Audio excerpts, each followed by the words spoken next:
Hi friends, வணக்கம் எல்லாருக்கும் எப்படி இருக்கீங்க ஃப்ரெண்ட்ஸ்? நல்லா இருக்கீங்களா? ஒரு ஸ்பூன் துளசி இலை சாறில் ஒரு ஸ்பூன் அளவுக்கு தேன் கலந்து குழந்தைங்களுக்கு வெறும் வயிற்றில் காலையில் கொடுத்தீங்கன்னா எப்படிப்பட்ட இருமலும் சரியாக போயிடும்.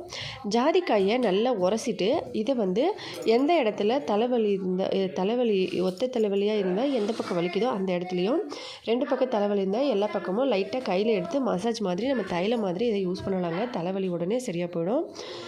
கடுகெண்ணெயை ஒரு கரண்டியில் ஒரு பாதி கரண்டி அளவுக்கு எடுத்துகிட்டு அதோடு கூட ஒரு 4 பல் பூண்டு நல்லா ஒன்று பாதியமாக நசுக்கிட்டு அந்த எண்ணெயில் போட்டு கடுகு நல்லா அந்த எண்ணெய் நல்லா பொரிஞ்சு அந்த பூண்டு நல்லா கருப்பு கலர் ஆன உடனே இதை அடுப்பை ஆஃப் பண்ணிவிட்டு நல்லா சில்லுன்னு ஆன அப்புறமா கொஞ்சம் வெதப்பாக இருக்கும்போது இதை நெஞ்சு இடத்துலையும் தலையிலையும் கை கால் உடம்பு எல்லா இடத்துலையும் குழந்தைங்களுக்கு பூசி விட்டிங்கன்னா கோல்டு உடனே சரியாக போயிடும்.